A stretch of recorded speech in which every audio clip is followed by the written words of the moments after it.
Hey everybody, welcome to the Dungeoncast. I'm Brian. And I'm Will. This is the podcast where we talk about everything Dungeons and Dragons. And today, we are talking about Sapphire Dragons. 1, 2, 3, 4. Shout out to Welcome, adventurers, to the Dungeoncast. Hey, Brian. Hey Will. How you doing today? I am ready to talk about dragons again. Yes. We hit a stride, We and did. then we hit a skid. Well, yeah, I mean, Fiendishly a fiendish, fun and friendly skid. Absolutely, yes, we did. It is Year of the Fiend, but we're also going to talk about dragons because guess what? This is Dungeons and Dragons. Yeah, and Fizbans. And Fizban. Fizban! Yeah. So last year, Fizban's Treasury Dragons came out and, Fizban! and gave us a ton of new dragon-related lore and player options to talk about. The most exciting of which, on the DM side of things, was all the new dragon monster stats. Mm-hmm. We got quite a few, including an entirely new category of true dragons, gem dragons. We did a brief overview of every type of gem dragon in our Gem Dragons episode, but now it's time to begin breaking them down in full, one gem dragon type at a time, starting with my personal favorite, the Sapphire Dragon. Yeah, we got it on display right on the back there. Dude, where's it at? Right behind you. It's so hard for you to see. It's so behind me, yeah. but it's gorgeous. It's there. So, Sapphire Dragons are dragons that are covered in scales of various shades of blue, ranging from the light tones of a spring sky to the rich crystalline azure of sapphire gems and compressed glacial ice. These scales and even their wing membranes sparkle with starburst patterns under sunlight.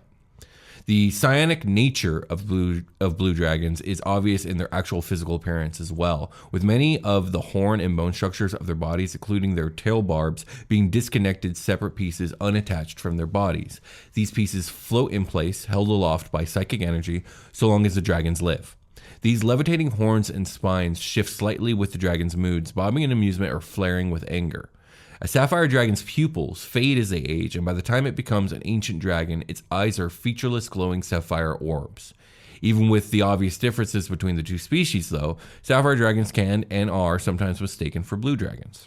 Yeah, that makes sense because they're blue as fuck. They're both blue. Yeah, so this big ass thing But they don't really look the same at all. No, they don't. This thing's gonna roll up on you, and it's gonna be big as fuck, and also it's gonna have bullshit floating around it. What was that part? So like its horns, its spines along its back, its tail barbs, all that stuff, they're not actually physically attached to the body. Oh, shit. They float offset from the body, and they're held in place by the psychic energy that the Sapphire Dragon exudes. Damn. It's very common across quite a few of the gem dragons, that same feature. That's like those Strixhaven, like, arches. Kind of, yeah. It's a lot like the Star Arches. Starches. Yes. The Starches. But yeah, so long as the dragons live, those pieces will remain in place until they die. I wonder, can it fake death? Like play dead and like turn off its psychic? I want to say yes. Why not, right? Yeah. Otherwise, that would really suck if you were really trying to fake death. Although you're a Sapphire Dragon, who are you trying to play dead to? You know what I mean? Unless you're trying to play a prank, which that could be mean. Is it like you let all your shit fall to the ground and you're like, oh, call an ambulance, and but not for me. Breath weapon. So the thunderous clash of conflict is part of the very nature of Sapphire Dragons. Militant and territorial, they defend their lairs fiercely, ambushing intruders and plotting assaults against their rivals. Easily the most territorial and antisocial of all gem dragons, Sapphire Dragons prefer to lair in deep rocky caves, the Underdark, or even the elemental plane of Earth in order to carve out the best possible defenses against would-be invaders. The Underdark is a sketchy place to find one of these. Like, I saw some people talking about like territorial disputes with mind flayers. Yeah. In Sapphire Dragons? Yeah. It's a thing. Are they gonna like know each other are around, or are they gonna like Underdark's huge, right? So there's lots of space for them to have their own areas. I think a Sapphire Dragon's not going to tolerate a Mind Flayer colony within its territory. No, absolutely. If it's outside of its territory, it's probably going to know it's there, but it's outside its territory, so it's not worried about it unless they start coming in, and then that's a problem. The territory is like a square, like it's got to be bigger than a square mile, right? In the Underdark, that's actually I don't even know how to begin calculating that level. I think it's individual based on the dragon, but it's going to be pretty big because Sapphire Dragons, like any dragons, they got to eat. They got to eat a lot. Yeah, so they need some space. This section of Cave Network is defined by these like regional features, and that shit's mine. Exactly. And I marked it with my fucking bullshit or whatever. Exactly. Yes. I think that's very fitting. Okay. So Sapphire Dragons tend to be antisocial towards all beings, but they view the evil races of the Underdark as particular enemies and often come into direct conflict with them over underground territory, just like we were just talking about. Yeah, My okay. fires. Few things can get these dragons to go in for small talk, but if the topic revolves around military strategy, a subject on which they consider themselves experts, if not geniuses, these dragons become quite the conversationalists. In fact, a Sapphire Dragon may outright forgive uninvited visitors in their presence if challenged / offered a game of strategy. The wisest among these trespassers let the Sapphire Dragon win, of course. I had a clever idea for a PC to approach the Sapphire Dragon, like to help them like rid and like let's stick to the Underdark, right? Okay. Like, oh, there's an incursion in your territory that you're unaware of because of X, and you come up with that reason. And you can like bait the dragon into doing things that maybe it normally wouldn't. I like that, but that's also dangerous because I think if you call into question like their defenses, they might get really offended.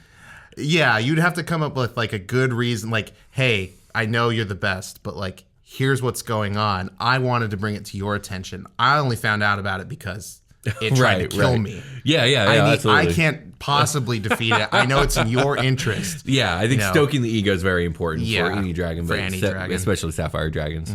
That would be a great way to not get eaten. Oh, you know what? Do me a favor and grab Fizbans from over behind you on your left and swap it with my Tasha's. Oh, okay. 'Cause I forgot to do that. Let's do that. Fizban.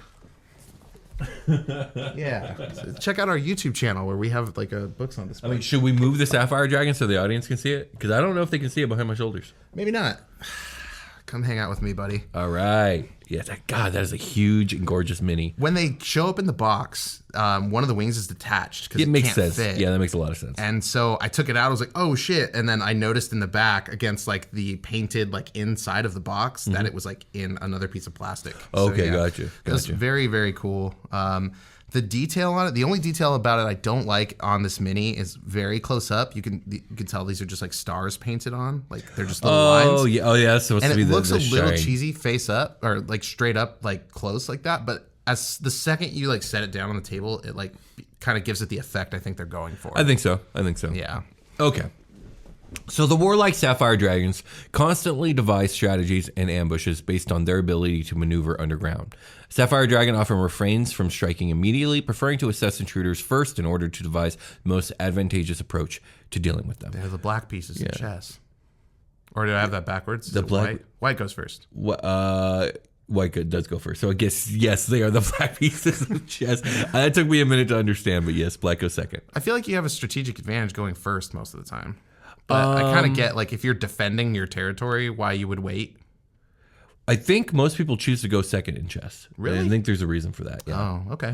I don't know what that reason is, but obviously the Sapphire Dragon knows. Yeah, they know. If you're gonna role play, look up some chess strats. That's actually some good research for role playing like a major Sapphire Dragon like NPC in your game. Yeah, absolutely. Okay. People who dwell or delve deep beneath the earth can easily find themselves at odds with the Sapphire Dragon if they cross into the dragon's territory. But Sapphire Dragons sometimes forge peaceful relationships with rock gnomes or deep gnomes, relying on these folk to help protect the territory surrounding their lairs. So they're not like unreasonable. Sure. They're not overly aggressive for aggressive's sake. But if you're not going to be useful though, they don't have time for you and they're not going to tolerate you in their house. Because these are the more neutral of the dragons, right? Yes. Oh, that's how gem dragons are. They're just neutral across the board. But So rock gnomes, peaceful. Yeah, that makes sense. Yeah. Sapphire dragons, particularly those who dwell in the Underdark, tend to watch for signs of aberrations and other creatures corrupted by the Far Realm. They frequently ally with their Emerald Dragon cousins, drawing on their kin's knowledge of the occult phenomena to track the influence of the Far Realm, which we know is an issue in the Underdark. Armed with that knowledge, Sapphire dragons stamp out alien influence before it spreads. It's so far down here that the fucking region gets fucked up. Exactly. A very interesting example of this is blue... I knew I was going to fuck. Blue cheese. No, it's not blue cheese. Spelled like blue cheese. No, it's not. Well, the blue part is, I suppose, but yeah. blue corundum. Yeah, blue corundum, an ancient sapphire dragon with an equally ancient hatred of beholders, which are aberrations, and their kin. After losing both parents to beholder attacks, he fled to the Lake of Steam in southern Faerun. There he discovered the resting place of a martial order known as the Knights of the Crescent Moon, who had fought beholders in an ancient war. Blue corundum found the knights held in a stasis, like I think they were petrified, awaiting the day that they would be called upon to fight their ancient enemies once again. And because he aligned so well with that tenet of theirs, he vowed to guard them until they awakened. Nice. He styles himself the Sapphire Sentinel, self-appointed guardian of the Sleeping Legion. But his vigil is lonely, and his servitor gargoyles provide little companionship. Of course, this nerd has like a cool ass name for himself. Hey, I like this guy. Yeah, it's cool. It's definitely cool. Blue corundum. It's definitely a prettier word to look at than to say. Yes, Yeah. I think so. Fun facts about Blue corundum is that he wears a dwarven fist on his right foreclaw. That I just lifted my left, but my right foreclaw. A spell battle ring on his left rear claw, and a ring of gargoyles on his right rear claw. On his head, he wears a mithril coronet with a single black sapphire set within. That's cool. It's just like duked out with jewels. Yeah, he's like, I'm a knight. A dwarven fist? Is that like a fucking infinity gauntlet? I mean, I shit? guess so. I basically picture like a big metal fist that he could punch people with. And it's got to be claw shaped. Yeah, it's claw shaped. It's definitely got to be claw That's shaped. badass. It's pretty awesome. Yes. So it's not like, yeah, okay, that's tight. Sapphire dragons covet items of martial significance above other treasures. Their favorite prizes are weapons and armor, records of military history and tactics, and magic items that protect against psychic damage or mental intrusion. Again, they're dealing with mind flayers all the time. It's just useful to have. Yeah, beholders have a psychic tentacle. Yes, You they have do. I telekinesis believe one, so. Yeah. maybe that's good. Yeah. Weapons and armor from epic conflicts are usually the centerpieces of a Sapphire Dragon's horde, as well as trophies from the dragon's own conquest of subterraneous foes such as illithids and abelisks, and et cetera, et cetera. Sapphire Dragons meticulously catalog their hordes. Each dragon has a unique organizational system. Some are straightforward, but some only the dragon can fully comprehend. Weapons categorized by which armies they were used against, armor ordered by the ancestry of its last wearer, and so forth. That first one, categorizing by which army they were used again, that is a crazy statistic to sort something by. Yes, absolutely. Okay. It's absolutely crazy, and I love it. I think it's fantastic. Regardless of the system, a Sapphire Dragon takes pride in knowing exactly where any given item is and can recite a detailed history of that item while guiding curious guests to or away from it. Oh, I see. Okay. Sapphire Dragons love the elemental plane of Earth, but they also like to lair in deep, dry rock caverns on the material plane.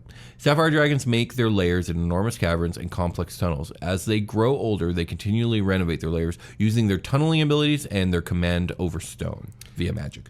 Okay, so they do magic spells that make the stones go crazy? Yes. That's what they say when they do the magic. They're like, stones go crazy. And then they start, boulders start falling. Yeah, absolutely. That's Indiana exactly Jones style. You know that's how Blue Corundum does it. Yeah. Corundum? I can't remember his name now. He's like crawling on the walls and he's like, stone go crazy. And you got to get out of there. You got to get out of there now. Sapphire Dragons eventually create dizzying honeycombs of hidden passages, deceptively thin walls, and secret chambers that allow them to traverse the entire lair without ever being seen by intruders. The best defended Sapphire Dragon lairs have no easily accessible entrances or exits at all, and trespassers who do find their way inside must then contend with a maze of corridors, dead ends, and steep inclines. I bet Blue Corundum has a skateboard and you have to like do like a kickflip through like a fucking gold ring to like get into one of the entrances. You have to do like a Tony Hawk Pro Skater trick to open up like the warehouse doors. I don't know. He seems more knightly and less skater boy, but that's just me. Well, you got to make it hard to get. So what is a knight going to do to like, what's a cool, funny knight thing? Since you don't like my thing. I don't know, man. I don't. Well, let's just go with your thing. Let's just go with your thing. Okay, yeah. Tony Hawk's Pro Skater, Blue Corundum. A powerful dragon's lair is warped by the creature's magic, often turning the substance of the stone into crystalline formations with numerous underground sapphire veins. Sometimes there is no way into or out of a sapphire dragon's lair without the need to dig or to use magic. Yeah, maybe he stone goes crazy to get in and then back out again. That's it. It's the only way. It's the only way. The favorite food of sapphire dragons consists of giant spiders, which they greatly enjoy hunting within their own lairs. Cool. Hey, thank you. Yeah, actually, they're doing everyone a favor. Absolutely. Older and more powerful sapphire dragons have the power to attract giant spiders to their lairs from within a 6-mile range. So we got at least a 6-mile range of territory. So you gotta coerce them into getting into your space. My question is, what do they do to attract the giant spiders? Do they like release a scent? I was gonna say, do I want you to eat all the spiders, or do I want you to leave some? Yeah, do I want you to leave some for the other things? Spiders kind of mind their business. I mean, I imagine giant spiders in their Underdark are gonna eat any humanoid, right? Any humanoid. Yeah, probably anything small enough for it to like, or anything Devour. that could get caught in its web. Yeah, Like, exactly. Spiders eat like the main thing I think rodents of and is stuff like there's sometimes, right? deep gnomes, there's dwarves, there's dark elves, there's Kuatoa, there's illithids. Like these are all things that could get caught in their webs. I was going to ask you about myconids because they kind of have a psychic thing going on a little bit, but it's more like with their pollen, right? Yeah, it is more with their spores. They And hit you with the dust. I can't help but think the spiders would not want to eat a myconid. Yeah, fuck that fungus. They're not really meat, are they? They're fungus. Let's take a short rest. Okay. We've returned. Indeed, we have. Will, Yes. if you were to describe the Dungeoncast to a new listener, what would you tell them? That we are a fun discussion podcast about D&D. Yeah, we just talk about all the stuff. Yeah, we just talk about all the stuff. We Yeah. talk about everything D&D. Today we're talking about Sapphire Dragons, but Indeed we are. if you want to immerse yourself in Dungeoncast culture, there's a couple ways you can do that. The first one is send me a fucking postcard, dude. There's a link in, there's no links to PO boxes. No, There's but the PO addresses, box is in the physical mail. Send me something. And then also we have a Discord. There's a great community there. Yeah, absolutely. Get ready, Discord Very team. strong community there. I've been told every time I do this, people go Flood there in in. droves. Yeah, so yeah, they flood in. go check it out. They're talking about D&D. If you want to talk about the Dungeoncast, you can do that there. You want to talk about our really cool actual play podcast called Super Quest Saga, which is a sci-fi themed Dungeons and Dragons 5e adventure that will Dungeon Masters. You can check that out too. We got a merch store. We got all do. kinds of stuff. You can get yourself some Dungeons Cast merch swag. Will's Yeah. wearing some Yeah, you can nice get a sweater nice right hoodie. now. Yeah, and I got a Year of the Giant shirt, but this is from our old merch store. I Yeah. just really like this shirt. Yeah, that stuff will make a return. You're to. the big guy. I haven't said that in a long time. I know, it's been a while. It's been like a year plus. It'll be a year plus for sure. Well, let's talk about where Sapphire Dragons live. We Indeed. talked about it a little bit. Well, let's get specific. Okay, here we go. Segment, Star Wipe, Sapphire Dragons Lairs by Brian. Switching over. Tell me about their layers, Brian. Okay, since you asked. On initiative count of 20, losing initiative ties, the Sapphire Dragon, can take one of the following actions. The dragon can't take the same action, the same lair action 2 rounds in a row. So you got to alternate between them. Yeah. First one I got on the list is Awesome Thunder. Awesome. It's right there. Yeah, there you go. It is. A thunderous detonation of sound that can be heard up to 300 feet away surrounds one creature in the lair that the dragon can see. Damn! The creature must succeed on a DC 15 Constitution saving throw or take 13 3d8 thunder damage and be stunned until Man. the end of its next turn. That sounds incredibly unpleasant. Like to be just assaulted by that level of sound, like that decibel level of sound. Like, Yes. You can't feel pain in your eardrums. They don't have pain receptors, but like the ringing in your ears the next day, I've been told, is like the sign that you've done damage. Yes, absolutely. it is. So yeah, you're gonna be fucked up though. At that level of sound can hurt at like some. This is probably sound that hurts, right? Well, yeah, Thunder sound. 3d8 worth Isn't that of like damage what- pain. Basically, what thunder damage is sound that hurts you. Yes, exactly. That's exactly what it is. The stun condition, since I have it up here, it seems good to read. Pertinent, I would say. A stunned creature is incapacitated, can't move, and can't speak, only falteringly. And that's funny because incapacitated is a different condition. It basically means you can't do shit. Yeah, when you're stunned, I believe hits auto crit you, and so if this dragon has minions, like be wary of this action. Yeah, deep gnomes coming to get deep into you with their knives or whatever. I was thinking pickaxes. 'Cause you Yeah, know, miners, but whatever. Yeah. Both. That's rock That's gnomes. scary. Deep gnomes go deeper than a pickaxe can go. Okay, for sure. Long knives. The creature Oh, automatically no. fails strength and dexterity saving throws when they're stunned, and attack rolls against the creature have advantage. Okay, so it's not auto crits? I thought it was auto crits. No.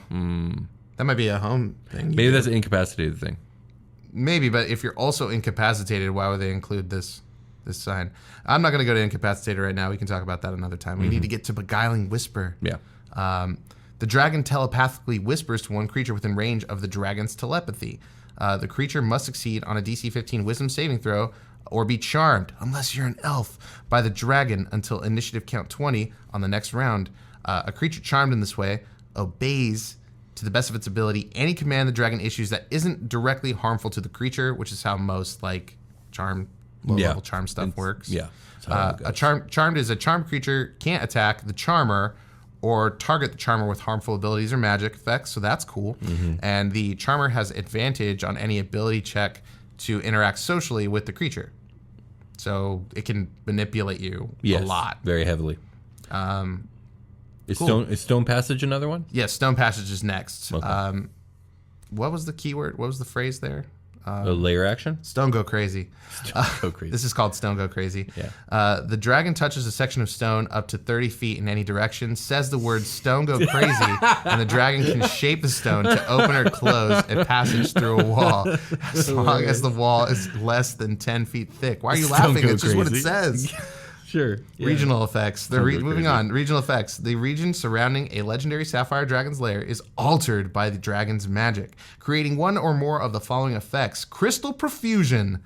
Natural stone within 6 miles of the lair grows plentiful crystal formations and veins of sapphire gemstones, particularly underground. Also, we got stony sight. Natural stone within 6 miles of the lair is a conduit for the dragon's psionic presence. Damn. As an action, the dragon can cast the clairvoyance spell, requiring no spell components and targeting any natural stone formation in that region. It's its own DM, hand-waving components. I want to get your opinion about, remind me about components later. Okay. Like, I thought we talked about this in the state of... We did. I have a different thing to... Okay. I have a different thing. Sounds good. Next, we got telepathic enhancement. The dragon's psionic energy enhances the mental powers of other creatures. Any creature capable of telepathic communication has its telepathy range doubled while within 1 mile of the lair. This includes creatures with innate telepathy and magical telepathy, such as Rari's telepathic bond spell. And I have that. Should I read Rari's telepathic bond? I guess so. Go Okay. ahead. It's a 5th level spell. It takes an action with 30 foot of range. It lasts for an hour of the divination style. You forge a telepathic link among up to 8 willing creatures of your choice within range, physically linking each creature to all the others for the duration. Creatures with intelligence scores of 2 or less aren't affected by this spell because your brain's not good enough to be psychic. Until the spell ends, the targets can communicate telepathically through the bond, whether or not they have a common language. The communication is possible over any distance, though it can't extend to other planes of existence. So this is a little off topic. What is your opinion? How do you feel about spells that have names in them? The names of like wizards from like official D&D like books and stuff? It's something the writers are doing to like kind of brand the lore that they've set up for Forgotten Realms, right? Like Rari is probably a Forgotten Realms character. Yes, definitely. So like that's the setting they went with. So when they first wrote the spells, they tagged names on like this spell, like they call it that to source back to Rari, person, yeah. right? But honestly, you do not need it. You can just call it telepathic bond, which like I've noticed in D&D Beyond, they have like 2 spells listed. It's the same exact spell, and one's got the name and one doesn't. Yeah. I don't know why that is. Please, somebody tell me. Well, I mean, it's probably for people like me because I fucking hate that they attach names to. Because I never run my games in worlds where these people exist, so I don't like being forced to like make up somebody who has that name or use the person who has that name. And it just irks me. Yeah, I don't like it. A player using, I get what you're saying. A player using the spell implies that character exists in your fiction. Yeah. And that might not be the case. Yeah. Why do we call, and they don't like, why do we call the spell Rari? It's like, nobody knows, man. Like, it's just always, we found a scroll. And it was signed by Rari. It was so dirty. And we don't name people that. That's a dumb name. No, it's not. Rari, it's fine. There's probably somebody named Rari out there. They're probably fucking listening to the show, and I've probably burned myself so bad. I'm so sorry, Rari. Yeah. Sorry, Rari. For shame. All right, back to Sapphire Dragons. It reminds me of the Maybe Baby episode from American Dad. Maybe Baby. I have no idea. Roger starts getting everybody to say Maybe Baby. I hate Roger. Yeah. He's my least favorite character. Damn. He's like the most interesting character. He's the character that everyone loves, and I hate him. Thriving wildlife. Oh, we're back to the lair. We're back to regional Sapphire effects. Dragons, yeah. Thriving wildlife. Giant spiders, a Sapphire Dragon's favorite prey, are attracted to the area within 6 miles of the lair and settle there in large numbers. They don't know why. See, even that doesn't answer. It's just they can attract them. Giant spider, pretty strong. Challenge rating 1, AC 14, 26 HP. Stronger than a method. I love giant spiders. One of my favorite enemies in the game. Okay, yeah. Classic. What kind of attack is this guy doing? It doesn't say. Anyway, if the dragon dies, the population of giant spiders in the region returns to normal levels over the course of 1d10 days. So what? They eat each other alive because there's not enough food. I'm going to ignore that. The enhancement of telepathic abilities ends immediately. The existence of abundance of crystals and sapphires remains, but new ones form at a normal rate. Okay, cool. And then we got a quote from Fizban. I'm just going to do it. Sapphire dragons Oh, don't I thought often... you were going to give me a Fizban voice. Well, there's only quotations at the very end. Oh, okay, never mind. So Sorry. sapphire dragons don't often get along with the followers of Lolth, but one phrase seems to dissipate a lot of tension between them. And then, are you implying that the voice I do when Fizban comes up is me doing Fizban? No, I wasn't implying that. I didn't think that was your Fizban okay, voice. I could be. You called it that, so I was... I mean, it is your Fizban voice It is because my it's the Fizban. voice that No, says Fizban, you're but I'm right, not saying right. it's Fizban saying Fizban. Here we go, then. Spiders, yes, please. That's the quote by Fizban. Yeah, it sounds about right. All right. All right, let's look at the Ancient Sapphire Dragon stat block. I would like to... I mostly want to know what's the challenge rating on this bad boy. Okay, that's a little ways down, Will. 22. Very high. Deuce. Very high. What was Zariel? 26? Yes. Even higher. Yes. That makes sense. This is like an animal in the wild, or like a person. Do we call them people? They're definitely people, and they're definitely more than an animal. Dragons ride that line between like... I did the thing. Wizard of the Coast is trying to iron all this out. Everything is people. Everything that's intelligent is people. Everything that that's has- sentient is people. Everything with an intelligence score of 2 or higher, or 3 I or higher. I think it's more like 6 or 7 or higher. But either way, dragons ride that line between mortal and like higher beings. And ancient dragon is about as high as it goes before they kind of got to get hit with some apotheosis power. Yeah, go ancient dragons great are worm. demigods. They're level? on that same power level, yeah, of demigods. Okay, I like that. We got an armor class of natural 20. And them sapphire Natural 20 skin. armor. Yeah, that good mineral. It's 370 hit points. Seems pretty high. Yeah, I would say so. Speed is 40 feet. They can burrow speed 40 feet. That totally tracks. Stone go crazy. Climb 40 feet and fly 80 feet. They just can't swim. They don't do the swim. They don't do the swim. They like rock time. They do not swim. No, they swim through rocks, dude. It says so. Okay, strength is... Oh, get away from me. All these... D&D Beyond, stop making bubbles happen. Okay, strength is 27. Damn, that's a plus 8. It's very high. Dex is 14. That's Okay. kind of low. Yeah, it is kind of low. Con 27. Extremely high. Intelligence 21. Very smart. Wisdom 19. Very wise. Very good. Charisma is 20. That's funny to me, considering that they are so antisocial. Well, But I guess their force of personality is strong. yeah, they have the ability to do it. Strong force of will. Because we read like they are touring people through their horde. They're showing That's true. off their hordes. Yeah, right? they can be conversationalists. So yeah. Saving throws. We got a plus 9 on Dex, a plus 15 on Con. Don't do Con stuff to this guy. He's got so much Con. Plus 11 to Wisdom and plus 12 for Charisma. Charisma. Skills, history, plus 12. Perception, plus 18. Persuasion, plus 19. Stealth, plus 9. Getting snuck up on by this thing is so fucking ridiculous and terrifying at the same time. Yeah. They're like, how did we let this happen? Guys. I mean, to be fair, 9 is pretty low compared to the rest of those, right? Yes, it is. Plus 9 is still very good. Yeah, it is. It is. You're going to sneak up on most parties, probably. Depending on their level. Yeah, is that like a passive perception sort of thing? Yes. Time you use that? It'd probably be passive perception. Yeah. Damage resistances, lightning and thunder. Nice, it gets 2. Condition immunities, frightened. Can't frighten dragons. They ain't never scared. It's got blind sight of 60 feet, dark vision of 120 feet, and passive perception of 28.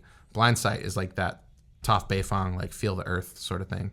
Yeah, except for it's not actually tied to the earth. No, yeah, they can kind of like, it's like a combo, like echolocation everywhere. Yeah, all the time. I guess it'd be more like Daredevil. Yeah. Oh yeah, huh? Yeah. What's specifically, what is Daredevil doing exactly? It's some form of echolocation. He's smelling his enemies. He is doing that. That's Yeah. true. He does bring that up. Like he can smell things. Some fucking sweat just I walked think in. episode 2 of season 1 of Daredevil, he can like smell a dude's perfume from like 4 stories down. Dope. Yeah, but anyway, Through the vents. Yeah, He's like, who's smoking cigarettes inside? 7 floors up. Okay. Legendary, resistant. Oh, wait. The challenge rating. No, wait. Languages. There we go. Common. Draconic. Telepathy. 120 feet. there you go. Telepathy is listed as a language here. It's always listed as a language. I But know it it's just like means all languages, really. Transcends language. It does, yes. Okay. Gets directly to the communication centers of the brain. Yeah. Okay. The challenge rating is 22. That's 41k XP. Do you say XP usually, or do you say EXP? I usually say EXP. That's just the video game guy in me talking. I waver. I Oh. catch myself doing different things sometimes. This says XP when I read it, so that's probably why I did that. Proficiency bonus is +7. That's good. Okay. That's good. Yeah, sure. Legendary resistance, you get 3 of those a day when you're awesome. If the dragon fails a saving throw, it can choose to succeed it instead. It can do a spider climb. The dragon can climb difficult surfaces, including upside down on ceilings, without needing to make an ability check. It can also, it's got Tunneler. The dragon can burrow through solid rock at half its burrowing speed and can leave a 20-foot diameter tunnel in its wake. This thing's a nightmare to fight in its lair. Oh, yeah, this is some purple worm shit. This is like, it's better to take this thing like to the surface and get it up to the sky than deal with it like in its actual cave environment. Why would it ever, you would have to really bait it to do that. Absolutely. You have to force it out. Yeah. And even then, even if you do manage to do that, now you're just dealing with a normal dragon flying, which is a nightmare. Yeah, it still flies. It's still a nightmare. It's just that the spider climb plus the burrow sounds horrible to deal with. Yeah, like you can't even shoot at it if it's burrowing unless you're like directly behind its tunnel. And then if you don't have range, it's like when a dragon's flying, like it's moving around and eventually it's got to come down, right? But the spider climb, no, it never has to come down. He's just up there. when do you decide to bring the dragon down for like a rest or whatever? Like, It's a good question. is that a die roll? I feel like maybe a con roll. I think it's just a DM call. I think like if it comes down to it and a dragon has to endure for as long as it can, number one, I think the default is a dragon can probably stay up in the air for days. Yeah, I mean, probably. It would have to get, if you shot it good enough, it might want to come down and be like, oh, fuck, you fucked me up. I think at least 24 hours before I start making it do con rolls. Okay. I think. And there's some tricky stuff you can do, your wizards can do for teleportation, like onto its back and stuff. Yeah, Maybe yeah. that's a good way to bring it down. Usually, like, I see people, like, you have to fucking, when that thing hits the ground, you need to, like, grab on so you can keep hitting it when it goes to fly away. Like first a barbarian. First you got to ground it, and then you got to beat the shit out of it and hope you don't die. Ready a feather fall. What? Oh, God. Okay. All right, so what else does this What else? guy have? Oh, debilitating breath. Oh, nice. With recharge Debilitates you. from 5 to 6 on a d6 roll. Mm-hmm. The dragon exhales a pulse of high-pitched, nearly inaudible sound in a 90-foot cone. It's like Golbat doing Screech in Pokemon. What is the Sapphire Dragon, but just a really big gold bat? What is this thing? Just Golbat. Each creature in that area must make a DC 23 Constitution saving throw. On a failed save, the creature takes 55 10d10 thunder damage and is incapacitated. I know I can bring up Golbat incapacitated. Screech does not do that. An Golbat Screech lowers your defenses. It does not do damage. Yeah, I mean, it looks uncomfortable in the anime. Yeah, sure. Incapacitated just says an incapacitated creature can't take actions or reactions until the end of its turn. Okay. On a successful save, the creature takes half as much damage and is not incapacitated. Spellcasting, it's got psionics, baby. Welcome to the new era, Dungeons and Dragons fan, which is just an old era reborn, I guess. The dragon casts one of the following spells, requiring no spell components and using intelligence as a spellcasting ability with a spell save DC of 20, which is very high. Once a day, it can dissonant whisper, hold monster, meld into stone, telekinesis, and teleport. It can just teleport. Hold monster is interesting because that's not going to come up as very useful against a party of adventurers. No, but it certainly makes sense when you want to just like get that OTG like harmlessly out of your shit. Yeah, absolutely. Yeah. Check out our OTGs episode. It was really good. It stinks. It smells real bad. It smells As it should. in the best way. You know, like You know, you dirty birds. When you smell your pitties after a long day, and you're like, that's me. I swear to God, Brian. That's not me. We got bonus actions, baby. Change shape. Don't lie to me, Will. The dragon magically transforms into any creature that is medium or small while retaining its game statistics other than its size. The transformation ends if the dragon is reduced to 0 hit points or uses a bonus action to end it. We also have Psychic Step. The dragon magically teleports to an unoccupied space it can see within 60 feet of it. Hey, Will's phone, take a shot. That's a bonus action, that Psychic Step? Yes, the dragon magically teleports 60 feet on its Holy bonus action. shit. As long as it can see the space. On top of its spider climb and its burrow? Like, Jesus. This thing is a mobile nightmare. Yeah, it is. Absolutely. It really is. Fighting this thing, good thing it's neutral. Like, you don't have to fight it. Good thing it doesn't feel strongly either direction. Right. You can just sweat. Like, here's a fucking dope sword missing from your collection. Can I go home now? Yeah, probably, I guess. Figure it out. Do you know how to stone go crazy?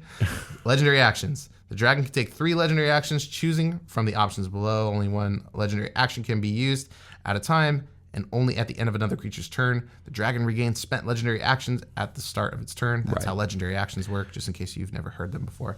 Claw. The dragon makes 1 claw attack.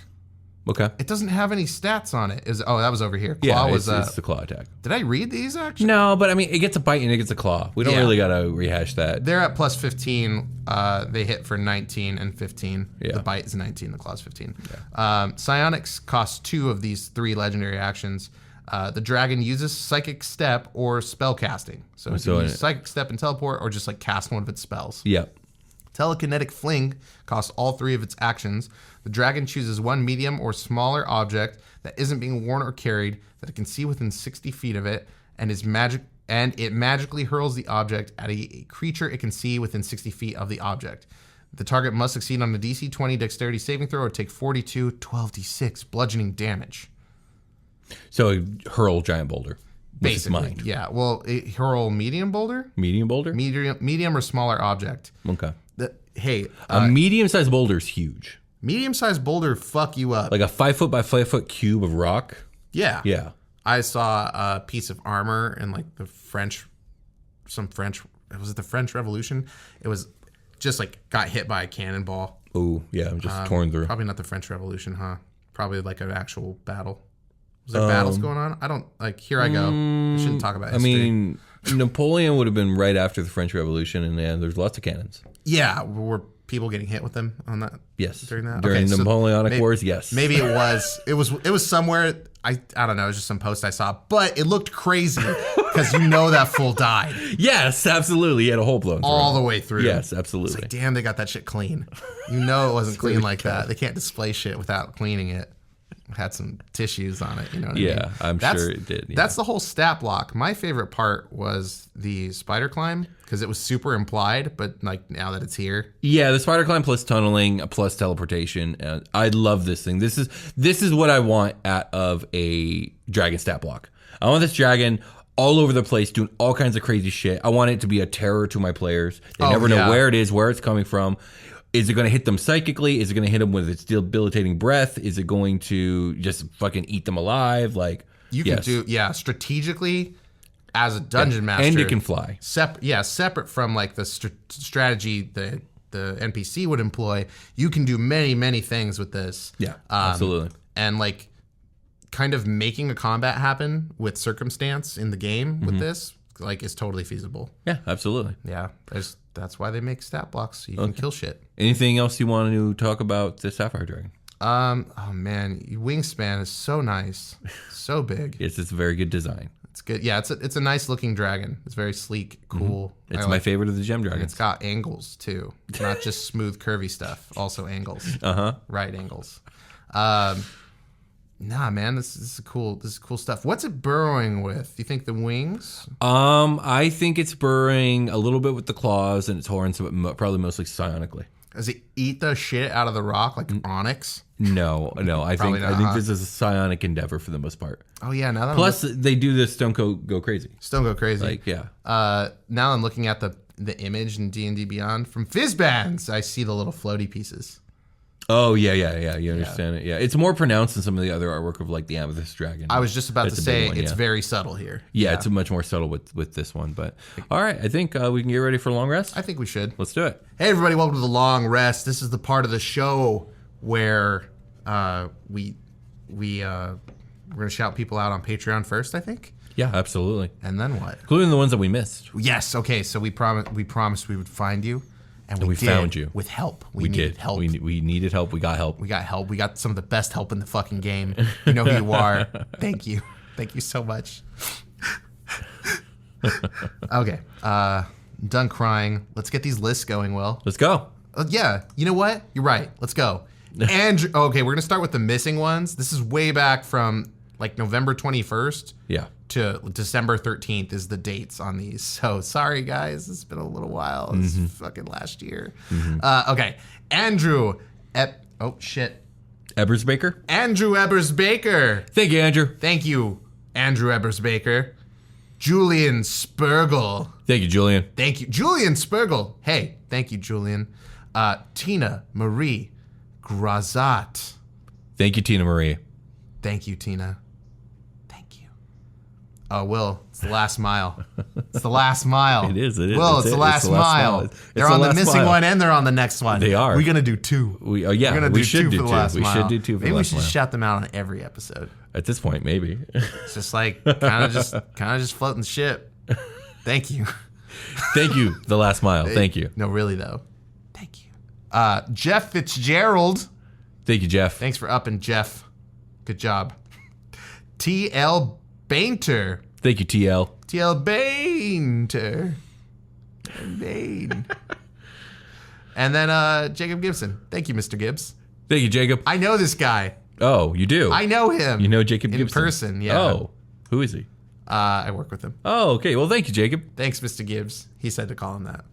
Thank you, Mr. Gibbs. He was here last night. He was playing Dungeons and Dragons. nice. He's one of my players. Cool. Okay, let's get some other mentions, which are not, Patreon related. they're not, well, kinda, because this guy's Patreon. Yeah, but that's And these not guys why. are Patreon. But yeah, but this is a different thank you. This is a different It's kind not of a Patreon thing. We're going to take a break from Patreon. We're going to take a short rest from Patreon thank yous, and we're going to do some other thank yous. Man, I never had to say this out loud. Murdrak? Murdrak. That's the right way to do it, Yeah, though. absolutely. Okay, well, I knew there's a reason you're here, buddy. No, Thank good you, job. Murdrak, for... Go ahead. He sent us a book stand. Thank you for the book stand. Thank you for the book Are we stand. using it? Is it one of these ones back here? Yeah, it's more for us like out here. Oh, okay. Yes, thank you so much. Thank you, Murdrak. That's gonna help a lot, mostly on Saga. Indeed. And thank you, Marcos and Mariko. Who I don't know who these people are. Just kidding. I know exactly who they Yeah, are. seriously. For our Art and Arcana book, they sent it to us as like a gift, Which for we have not Christmas. opened yet, but we will later today. We're gonna make a TikTok about it. Mm-hmm. Find us on TikTok. We're gonna Will's gonna open it and Yeah. see React to it. See what there is. Will reacts on TikTok. And thanks, Chloe, a family member of mine, for sending us our new Bahamut mini. That I'm very excited to open. Yeah, Yes. Thank you, thanks. Chloe. That's super rad. We have like an Amazon wish list with mostly minis on it at this point, but there's some studio equipment. If you guys want to help us out and like do that type of stuff, you can. If you like, that's how you want to do it. Yeah, absolutely. Some people just kind of some people want to find their own way to support us, and you can totally do that. Right. Tell everyone you know about the Dungeoncast. You could send us a postcard. Those aren't exactly the same, but like you get what I'm saying. Okay, we're done taking breaks. Will, back to fucking business, my guy. Yeah, back to Patreon shoutouts. Dean A. Eichelman. Thank you, Dean. Thank you, Dean. Thank you. I think Dean is European. Okay, for sure. Just a quick mention. Harrison Oh, I did it wrong. The letters switched in my brain. And Is then it I said Beaudry? It's Beaudry. I said Yeah. I was gonna say Brody. Brody. Jeez, Brody. Brody. Thank you, Harrison. That's not who this guy. Harrison Beaudry. Thank you, Harrison. Erica Smith. Thank you, Erica. Thank you, Erica Smith. Holy smokes, Erica Smith. Hey, Erica. Thanks. Thank Whoa. you, Erica. Thank you. Hey. Good. Wow. Thanks. Thanks for that one. Thank you. Philip Martin. Thank you, Philip. Philip. Thank you, Philip. Philip, you've done it. You've joined the cult. Thank you. Shout out to Demogorgon. Shout out to Demogorgon, Philip. Say it with us, Philip. Oh, wow, this is a fun one. The Dungeon Mathster. The dungeon. Thank you, the Dungeon Master. Hey, Mathster. Is that a math pun? It is a math pun. Is that a math pun? Is that about how there's a lot of math and arbitrary math in this game? Yes, that's exactly what it's about. Is it- But do they're you also a dungeon master. Yeah, that's good. Thank you for your support. It's nice to have such powerful allies. Indeed. This person does math. They says so in their name. Another one that's kind of, I almost did it again. Tim Broder. All right, that one, yeah. Broder. I don't even blame you on that one. I think it's Broder because Broder has like a U in it usually. Okay, I'm going to Like believe you on Martin that. Broder from like is a goalie. Okay. Probably French Canadian. You lost me. Oh, Thank you, okay. Tim. Thank you, thank you, Tim. Thank you, Tim Broder. Okay, now we got Virginia Miller. Thank you, Virginia. Virginia Miller, thanks for the support. And then, oh man, real life trash. I'm excited you're here. I just had to read that. You know what I thank mean? you, real life trash. Thank you, real life trash. Hey, just know that through this microphone and into the cable that plugs into the audio interface that goes into my laptop and gets recorded to a hard drive.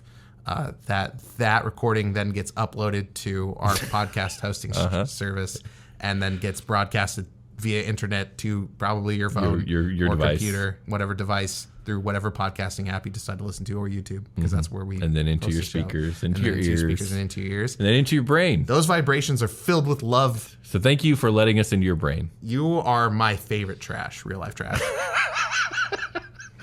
You know, I didn't see The Last Mile again. But yeah, what the fuck? Okay, I'm The going Last to the, Mile I'm going to the deserves- emails. yeah. The Last Mile gets the last shout out. So let me just go Yes. through here and make it's sure. right there.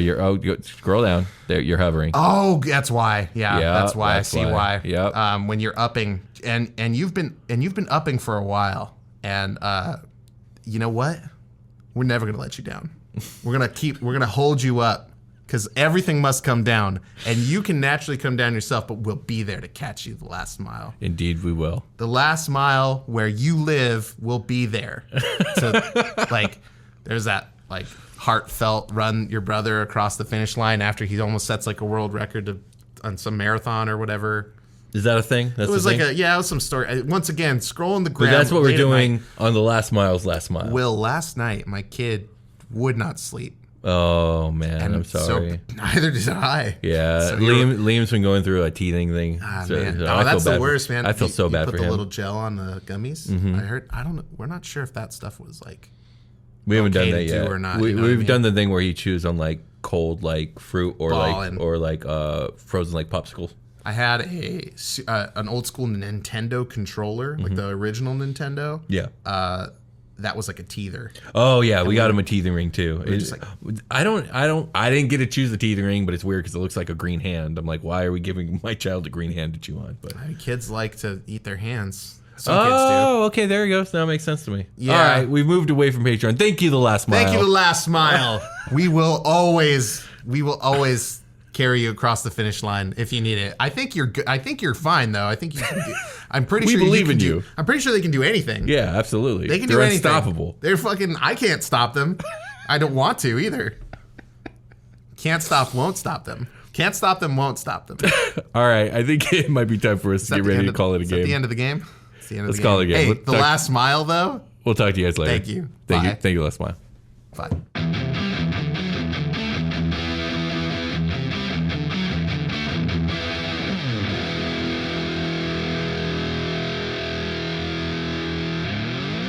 The Dungeoncast.